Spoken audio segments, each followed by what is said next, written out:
Hello mga mamshi. Welcome to our podcast, Caffeinated Motherhood. Cheers. Wow.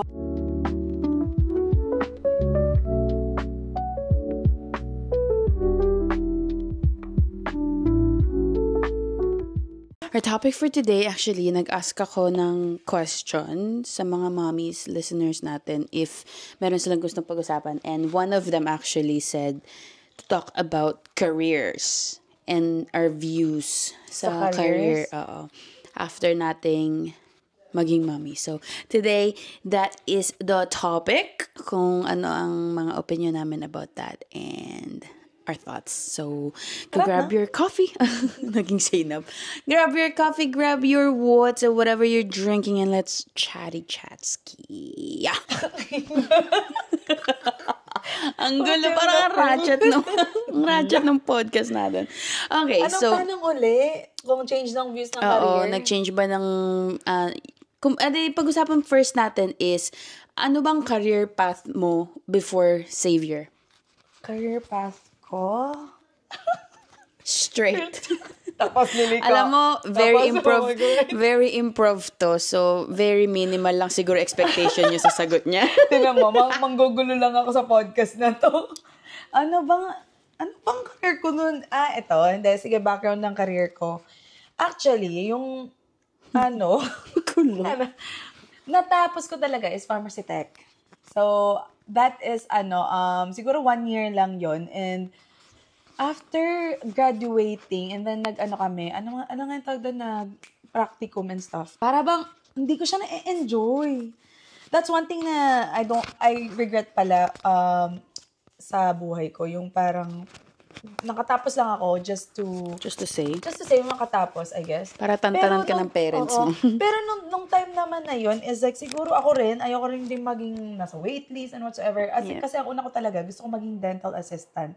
Hindi kasi masyado ako mataas mangarap sa mga ganyan bagay. Gusto ko munang tingnan kung kaya ko ba, and then I'll upgrade. Hindi ako yung parang gusto ko maging nurse, gusto ko maging doktor, mga ganon, to earn a lot of money. I'm the girl na parang gusto ko lang, kung comfortable ako dito sa job na to and I'm happy, magiging contented na lang ako sa what I have, and then, yung lifestyle ko will follow. Para bang ganun. So anyways, dun nga sa pharmacy tech, yun, hindi ko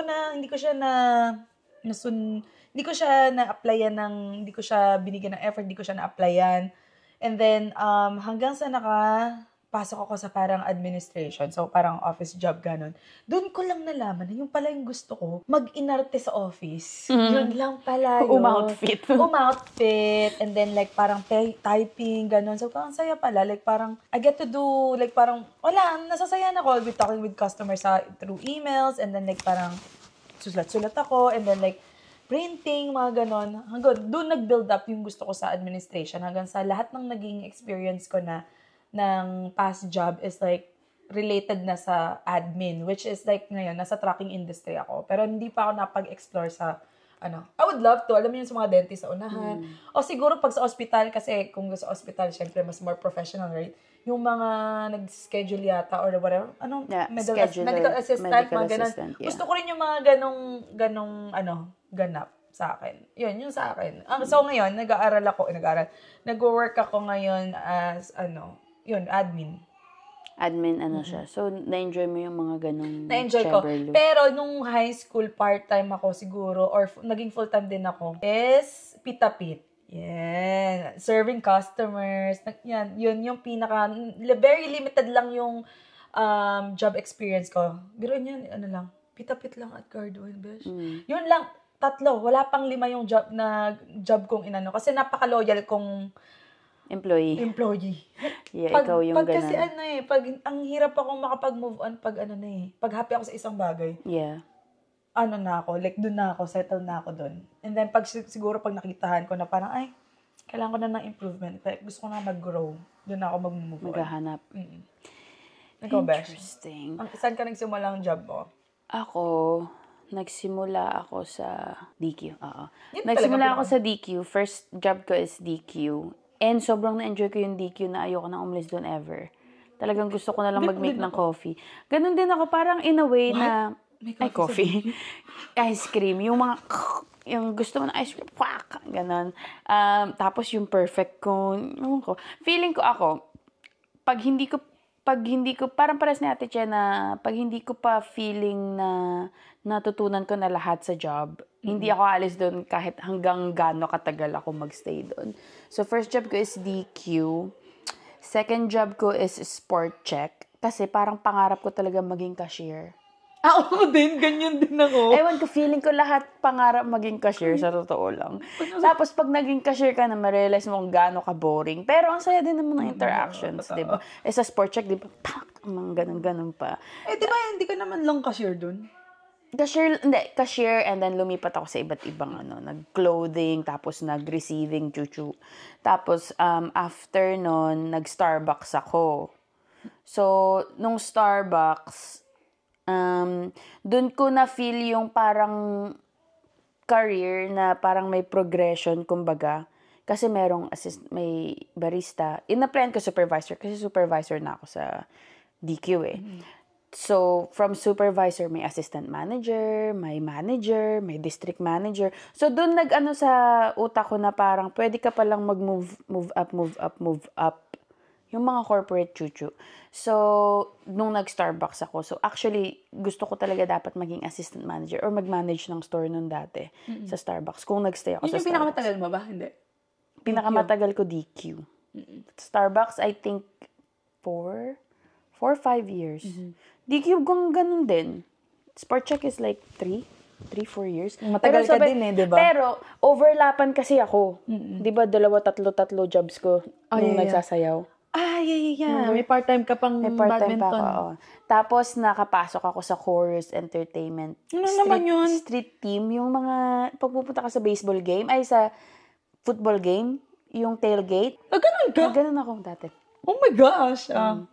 Tapos, Daming nag-sales. And then, napunta na ako sa Jobber. Doon ako, first big girl Wait, sales? job. Sales. Is Jobber? Okay. Yun ang aking big girl na parang, doon ako napaisip talaga ng career path. Kasi very focused sila sa what do you wanna go, where do you wanna go, what do you wanna And do. Jobber is about, nagbebenta ng, nagbebenta ng software. Software, right?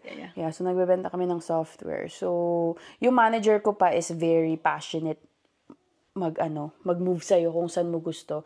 So, dun ko siya unang na-feel. Tapos, ang tinapos ko din is business. Marketing. Major So, ako nandun ng marketing. din? So, nandun dun. So, dun ko siya talagang wino-work ko na para magiging malilipat ako sa marketing para magamit ko yung mga pinag-aralan ko, ganyan-ganyan. Kasi gusto ko din naman talaga yung marketing. Ang hirap lang makahanap talaga sa business kasi kapag hindi ka nakapag-intern, syempre daig ka nung mga Ano ba? Pag business marketing ka is like, kung hindi Jobber, ano pa yung mga example mong job na pwedeng apply marketing dito? coordinator. Like dito, kahit sa anong kumpanya. So, ganun yung, so, ibig sabihin, Any business. to upsell anything. Okay. Oh my gosh. Advertising, social media, yung mga ganun. So, yun ang akin. So, for me, before maging buntes, marami na akong naisip na career path ko na parang gusto kong lumipat ng marketing, gusto kong maging ganto, gusto kong maaralan to para mas tumaas yung sweldo ko, ganyan-ganyan. And nung naglipat kasi ako sa Jobber, doon ako nakatikim ng big medyo money mas, talaga, diba? So, than all the jobs na ginawa ko. Kahit siguro pag ano-anuhin mo siya is like... It's a good company kasi they give you free stuff and tech kasi siya eh. So, hindi ko siya na-realize before na parang yung advantage ng nasa tech company ka. Tapos, ngayon, parang sobrang mo kasi may ganong experience ka under your belt, which is good. Pero, ayun ang aming background sa mga career namin bago kami magbuntis. Nung nabuntis ka, habang pregnant ka, may naisip ka ba na parang, papalitan na yun. Naisip mo ba na parang, I have to put things on pause? Actually, wala. Wala akong even like, I think nag-hit siya sa akin nung nanganak na ako na parang, shit, kailangan kong mag-make more than whatever to give Xavier more ganto, more ganyan. pampasarap ba? Kung kontento, okay lang eh. Pero syempre, minsan, gusto mong mas more eh. Halimbawa, travel, parang kailangan mo ng extra money to have that. So, parang, sumagi sa isip ko na parang, paano kung, halimbawa, mag-apply ako sa ganito, na baka ito makapagbigay more pay kaysa dun sa job ko ngayon. So, I think during, wala pa, hindi pa mag-hit sa akin yun. Kasi ang inaalala ko, focus ako sa parang, kailangan ko tong iire. Wala pa eh, hindi pa nag-hit yung reality eh. Pero pag dumabas na siya, and then you have to buy this and that, tapos parang, although, sinusuportahan ka ng government, actually, malaking tulong din yun sa government eh. May tulong pa din. I guess so. Pero, like, parang, pag lumalaki na ngayon, na si Xavier, oo, lumiliit. Kasi, halimbawa, like, eating out, medyo, syempre, kailangan mong bumili ng side para sa kanya. Hindi lang yung para lang sa amin ni friend. So, ngayon na nangyayari, iniisip ko lagi kung ano yung orderin ko na pwede kong i-share kay Xavier. Paano pa kaya pag lumaki na siya na full meal na, ito parang half-half lang. Minsan nga, gusto ko muna siya muna yung kumain, yung mga ganun ba. So, parang, doon nagre-reflect sa akin na, okay, kailangan it's either magtipid or kailangan mong mag-upgrade or ourselves na parang kailangan natin ng some extra income outside whatever we're doing right now. So, yun sa akin. Ako, nung buntis ako, kasi nasa LinkedIn ako eh. Diba? So, minsan may magre-reach out na, LinkedIn. Ano?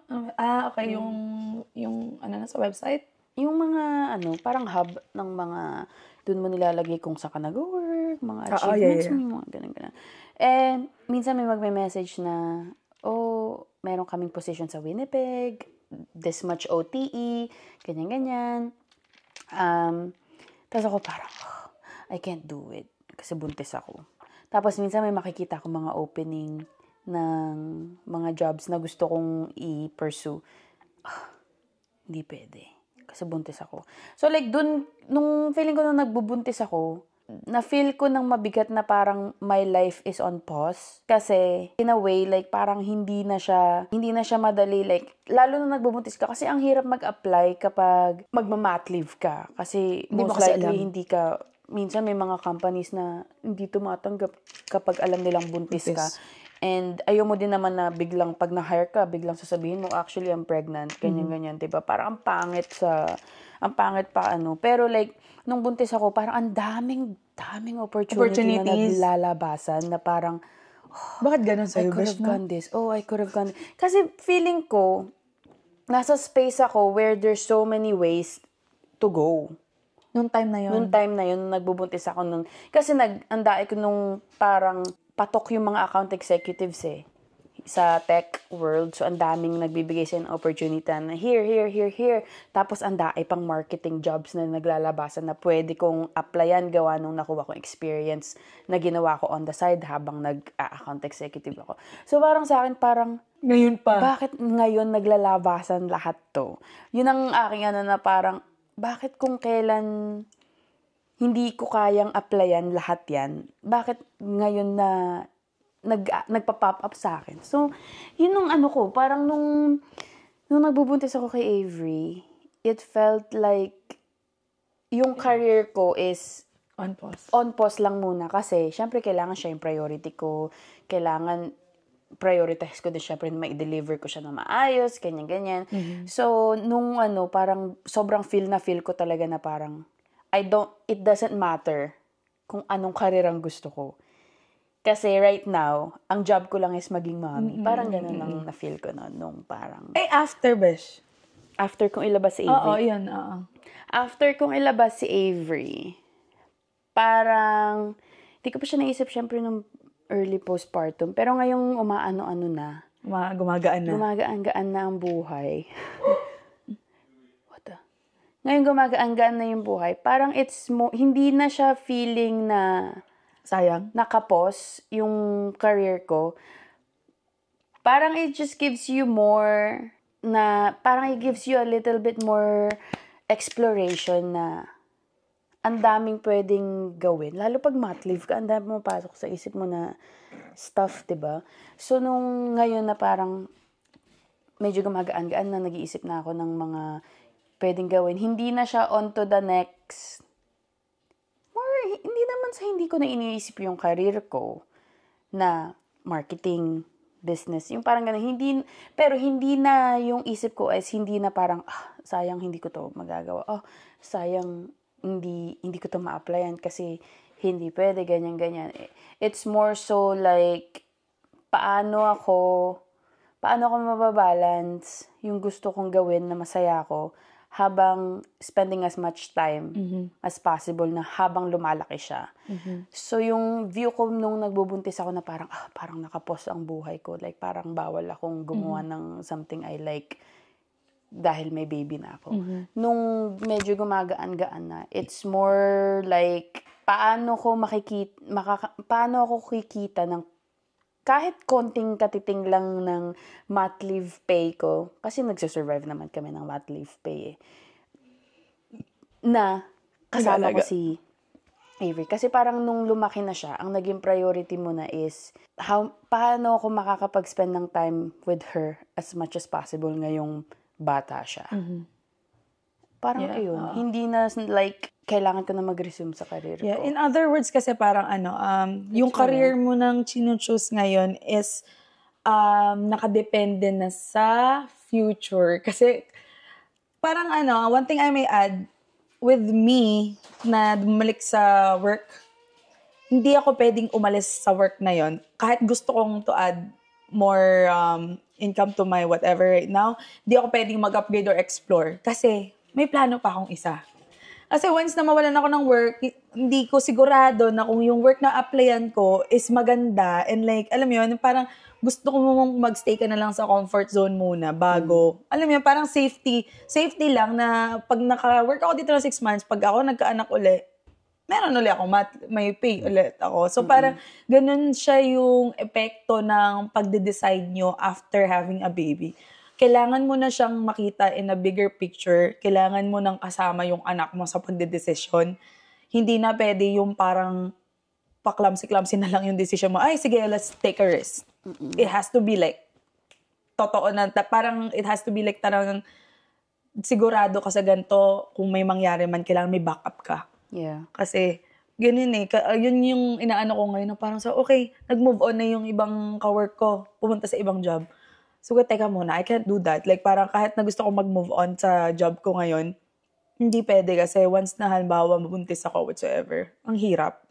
Hindi ko alam kung ano yung magiging ng work ko sa mag-hire sa akin, like kung ano bang Ang hirap mag-start over. I'd rather have like stay sa comfort zone muna until I figure out na I'm done and then, doon na I don't know, parang ang tricky kasi ng career wise. Feeling ko after having kids, meron mga mommies na talagang bumabalik sila sa career nila right away na parang. Alam mo nga yung boss ko nga sabi sa akin, nung buntis ako, binabalaan niya na kagad ako na parang you might have career change, ganyan sa akin. Pero after kong manganak, binalikan ko yung question na yon or yung sinabi niyang yun. Sabi ko, sumagi naman sa isip ko, pero hindi talaga pwede pa. Parang sa isip kong ganun. Ako, yeah. Tinanong niya din ako, when are you gonna have your second one? Kasi alam niya yung palakad ng mga ganyan. Kasi family, yun nga, na first time mom ka nga and stuff, kailangan, as a boss, kailangan mo alamin na, okay, when are you gonna have the next one? Kasi nasa isip nila, mag-hire ba? Oo, mag-hire ba ako kasi magsistay to. Alam mo yung mga ganon, ina-expect niya na ako na alis na ako ng work. Ganyan yung boss ko. Sabi ko, what the heck, napaka-ano naman ito. Alam niya talaga kasi napagdaanan na nila. Yeah. Siguro. Pero ganon nga. I don't know. Ako naman, ngayon na, nung parang nag-iisip-isip na ako kasi babalik na ako ng work in 8 months pa naman. Kakaloka. Oh my gosh. Besh, parang anyways, planning is key. 18 months yun? 18 months yun. Yeah, babalik na ako sa work in 8 months. So, malapit na yun, guys. So, yung thought na iiwan ko si Avery sa daycare, hindi ko masikmura na parang, I'm sure like may good daycare naman dyan. Pero, yung isip ko na parang, iiwan ko siya ng daycare. parang hindi ko kaya. So, kaya ako napajump sa business. Like, dito sa business na sinisimulan namin ni TJ. Kaya, napaano ako na, I'd rather risk na mag-start ng something if it means na if it works out, meron akong freedom na, kunyari, weekdays, for the most part, weekdays, kasama ko siya. Weekends lang naman yung mga gigs, usually sa mga weddings, mga ganyan. Meron namang magbabantay sa kanya ng weekend. So, like, kinausap ko si Teach, sabi ko, we'll just do it, ganyan. Di ba tinanong ko din siya actually, if gusto niya i-start namin yung business together. Kasi nga, it's not like super, super cheap cost na to start up. Pero it's a lot of, investment. Lalo kapag monthly pay kami. Oo. Actually, yun nga, kami nagpaplano kami nung una. Yeah. We were figuring out and stuff like that. And syempre, na-excite na rin ako and stuff.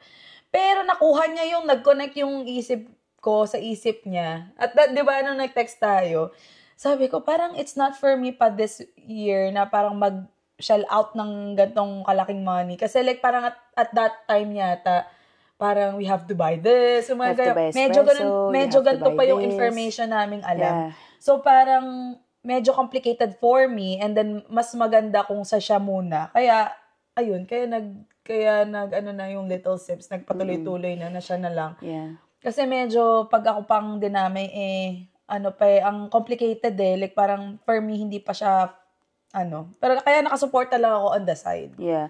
Sabi pa ni TJ, what's Che gonna do? Parang, like, ikaw pa din ang gagawa ng drinks, you're gonna do this, why don't you just do it by yourself? Sabi ko, no, but I wanna do it with Che. Sabi niya, yeah, but technically, like, just think about it. What is she gonna do? Ganyan. Sabi ko, well, she's gonna help me with social media, ganyan. Yeah, I know, but like, on the actual, like, coffee side of it, what's she gonna do? Sabi ko, well, I can train her, ganyan. Sabi, I know, but it's too much work right now for her to learn all of that stuff. And she has Xavier. And like, parang minimake sense niya sa akin na parang, kaya mo mag-isa. Pero ako, parang, it's easier to start it with someone kasi. Like, ganun yung feeling. Nagpa-pop up na tayo nun before, diba? So, parang sabi ko, no, but you have to think about this. This, like, ngayong after mong mga anak, ngayon ko lang year na realize, mas lalo ko nakilala actually si AJ kasi I think we talk like way more after kaming nanganak Yung talagang to the deeper level. Ngayon ko lang na nakikilala si AJ na minsan ang hina ng loob mo. Ang hina. Akala ko, alam mo, mas makapal pa pala ang mukha ko sa kanya. Lagi ko to sinasabi sa mga tao, I'm shy. Hindi. Lagi kong sinasabi, I'm shy. Outside, I'm so shy. Like when you're like, walang naniniwala when you're sa a close friend, hindi siya shy. Pero like when she's outside that our comfort zone, I was like, holy frick. Ako, so, ang kapal mukha ko, shit. Pero si AJ, ang shy na siya. Sabi ko gano'n. Kasi lagi ko siya kasama, halimbawa sa coffee, ganyan-ganyan. Para bang parang ibang tao, Oo. I'm so shy. Napapansin ko yan on the side. Sabi ko, mahina naman ang loob nito si AJ. Mahina ang loob ko ito nga yung sinasabi ko na parang, kaya ko din in-start yung Little Sips. Kasi, nung barista ako, ang dali-dali ko makipag-usap sa tao. Ngayon, pero medyo. Ngayon, nung nag-COVID, nang nangyari lahat yun, parang nawala yung taong yun. Sabi ko, ba't parang nawala yung taong yun sa akin? Ay, parang hindi ako to. Sabi ko, hindi. Kasi dati nung Starbucks ako, parang kayang-kaya, how are you? Ang bilis sa akin nun, talagang wala. Ngayon parang, should I say, how are you? Baka di ako pati. Ganun, I don't know. Mahina ang loob ko sa mga ganyan. Lalo kapag etong, I don't know, like, pag nag-start ka ng sarili mong business talaga. Yung job ko, like, sa jobber is like, lagi akong may kausap na small business owner. Being on the other side pala is like, holy fuck. Like, it's decisions after decisions after decisions. It's risks after risks after risks. Pero, feeling ko kapag meron kang motivation, you just do it. Kailangan yan na nagpo-push. Ganun. Yeah. Ang biggest motivation ko ngayon is obviously like Avery. Like, I have to make it work. if I want to spend most of her childhood na ako yung nagbabantay sa kanya. Pero like, right now, it's so hirap. Have you isip na parang, eto ha? It's so hirap. Have you isip? Have you thought na parang, halimbawa, this one, hindi nag-work? Oo. Do you have a backup? Ang backup ko yung job ko. Right now. It's just like your test. Yeah. Pero if it works out, I have 8 months to make it work. If it works out na makabook man ako ng 4 events for 1 month, let's say 4 weddings in a month, sa summer months, I'm set, At saka diba? like, Pero, maganda dyan, ginawa mo. yeah, yun lang ang Kasi sinasabi walang, pag makaka-regret, ayoko yun. Gusto kong ibibigay ko yung best ko bago mag-give up. Yeah. Kaya wala kang loss dyan. But anyways, kaya dati pinag-usapan tong business is, yun yung parang nag-shift sa view ko, career-wise, is like, feeling ko lahat ng moms na nakikita ko nagsistart ng business nila is like, oh, I get why. Parang iba kasi iba yung feeling na yung idea na meron kang freedom, na may choice ka na itong oras lang gagawin mo para mas makasama mo yung anak mo. Parang, I don't know. Like, for me right now, it's like I'll take less amount of money, but just enough to be comfortable sa life namin right now. And then, the extra would be TJ. Parang ganun. Parang hindi na ako in the same mindset as like, go for the next one, for the next pay, for the next big promotion. Kasi feeling ko before ako magbuntis, nandun na ako sa pathway na yon. Lalo nung nakapasok ako sa tech. Kasi very like next pay. Nung nabuntis ako, parang natutuuli akong mag-slow down a bit. And like makita mo talaga yung importance ng time, money. Parang ganun. Parang mas na mo siya talaga. At saka sa decision making then when you have kailangan mong isipin talaga yung what's best for your kid and your family and stuff like that. Hindi na pwedeng basta-basta ka na lang go sa mga Yeah. So yeah, yun. Ayun. Ay, one last question kasi may nag-ask nito. How do you prepare daw when you're going back to work? I guess for you and the baby. Paano mo ginawa yun? How do you prepare? Ano ba yung Hindi. question? Walang may prepare. You don't prepare daw. Kasi tag dito, iba kasi sa akin napag-usapan na natin sa dating episode yun, Besh.